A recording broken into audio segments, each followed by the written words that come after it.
greenhouses, like you can see behind me. We're in one of our greenhouses today. If I flip-flop the camera, so for the guys viewing this on YouTube, this is just one of our little greenhouses. Little greenhouses, he says. Yeah, so we've got a few of these bad boys, these greenhouses. So basically there was greenhouses like I'm talking to you today, basically being built on red brick houses, or being torn down for even caravan sites, or greenhouses were just sort of left dormant, storing old taxis and buses because no one was making any money from growing anymore because of all the cheap imported things. So that's sort of what drew me back, really. I didn't want basically my playground being built on, and all my childhood memories and things just going down the pan, really. And I just thought, if we can grow something of quality in this country, why import it from Ethiopia, Ecuador, Cambodia, Colombia, Kenya, South Africa, when the crop that we grow is sustainable? And and if the government's supposed to reduce their carbon footprint by 2030, why fly stuff around the world when we can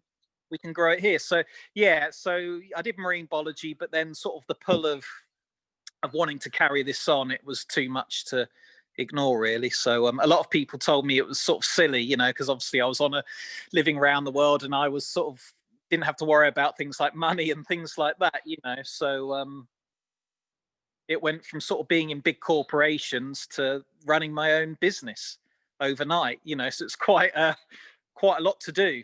I'd never done media before. I'd never done accounts before. I'd never obviously run a business before. I didn't have any schooling on it, no university thing, no qualifications to run my own business. So you just sort of picked it all up on the fly, as you were going, just learning bits here and there, just developing it as you went along.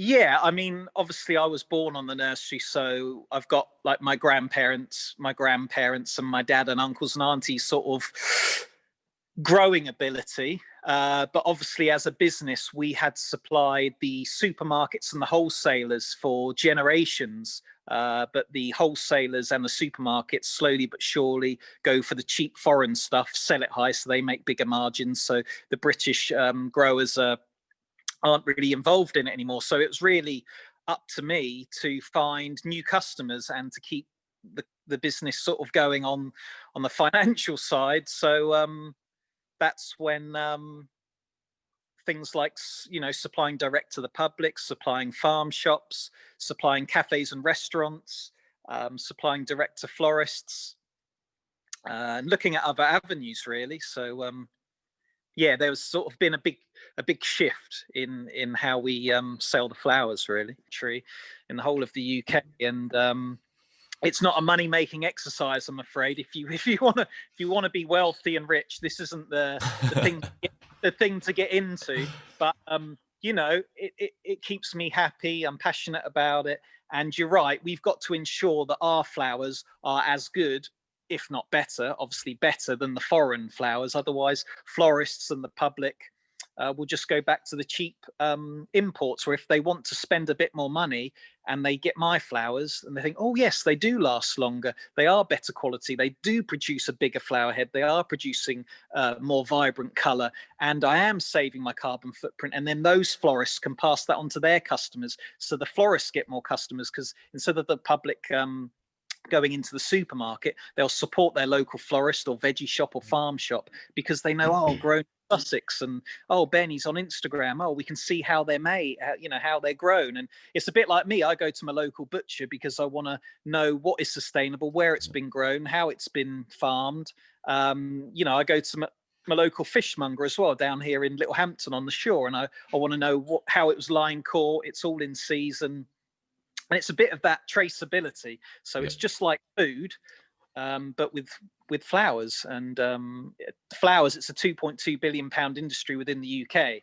But, British growers are only getting less than 10% of that money. Wow. So, yeah, you've basically got food, flowers, and way below that, you've got video games, music, clothes, and cars. I mean, you may buy flowers, I don't know, twice a year, once maybe for Mother's Day or your girlfriend or anniversary or something. But if you think about things like offices, hairdressers have a weekly flower thing.